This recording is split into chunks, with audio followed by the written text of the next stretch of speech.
जी ने हमें तोहफा भेजा है, हमारे मामा जी ने हमें तोहफा भेजा है, गिफ्ट भेजी है। तो भाई गिफ्ट तो हमने स्वीकार कर ली, मगर जी खाली डिब्बा मामा जी के तक पहुंच जावे तो हमें समझ बोले डिब्बा मामा जी के तक पटकना चाहिए। बोले क्या करना चाहिए? कन्हैया ने पूतना को जो है लिया और ले जाने के बाद कंस के बगीचे में पटक दिया।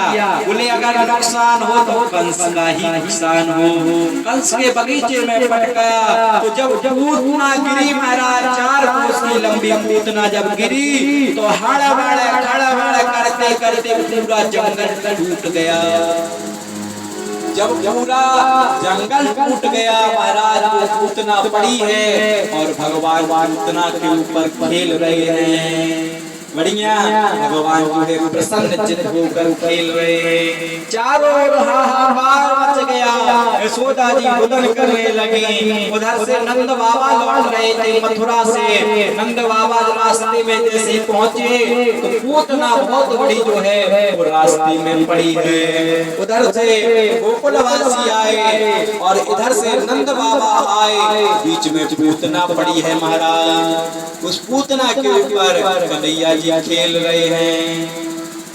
सेवकों के माध्यम से कन्हैया जी को पूतना के ऊपर से उतारा और उतारने के बाद यशोदा जी को देखो, किसी को नजर लग जाए तो कैसे नजर झाड़ना चाहिए? बोले गऊ की पूंछ से नजर झाड़ना चाहिए। 7 बार गऊ की पूंछ को ऐसे घुमाओ, मंत्र की जरूरत नहीं, तंत्र की जरूरत नहीं। किसी के बालक को नजर लग जाए, आज भगवान की नजर उतर रही गऊ की पूंछ से, गऊ की पूंछ को 7 बार ऐसे घुमाओ, अपने आप नजर उतर जाएगी। यशोदा जी ने गऊ की पूंछ से कन्हैया की नजर उतारी और नजर उतारने के बाद सभी गोकुलवासियों ने कहा, नंद बाबा अब इस गिफ्ट का क्या किया जाए, इस पूतना के साथ क्या किया जाए? इतनी बड़ी पूतना है, इतनी बड़ी चिता कैसे बनाई जाएगी?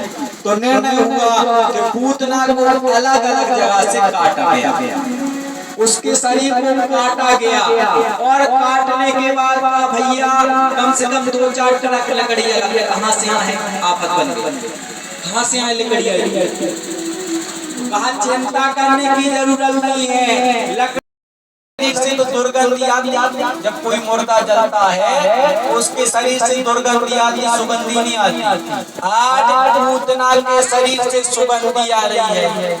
तो राजा परीक्षित कहते हैं, गुरुदेव ऐसा क्यों हो रहा है? ऐसी उल्टी गंगा क्यों बह रही है, बताइए हमें। तब श्री सुखदेव जी महाराज बताते हैं, राजा परीक्षित जिसका दुग्धपान भगवान ने किया है उसके शरीर से कभी दुर्गंधी नहीं आ सकती। बोले उसके शरीर से तो सुगंधी ही आएगी। और श्री सुखदेव जी महाराज बताते हैं, राजा परीक्षित जब भगवान ने पूतना के दुग्ध का पान किया तो पूतना को माता की उपाधि दी।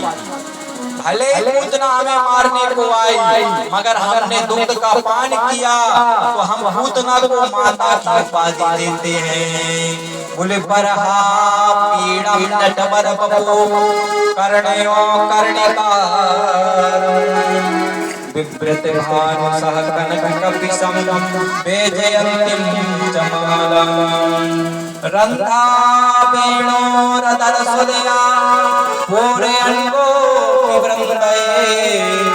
वृंदावन सपद रमणम प्रावती सससई। तो भैंस की ज्यादा सेवा ना करो, ज्यादा सेवा करो तो गऊ की करो।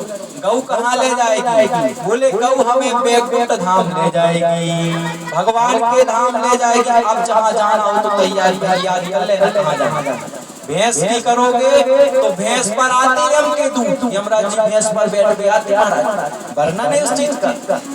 तो भैंस को रखो साथ में, दूध के लिए रखो भाई, व्यापार चलता हो तो हमें नहीं कहते कि बेच भाजो, नहीं रखो, मगर एक गौ भी अपने घर में रखो, गौ की भी सेवा करो। गौ की सेवा करोगे तो भगवान के धाम की प्राप्ति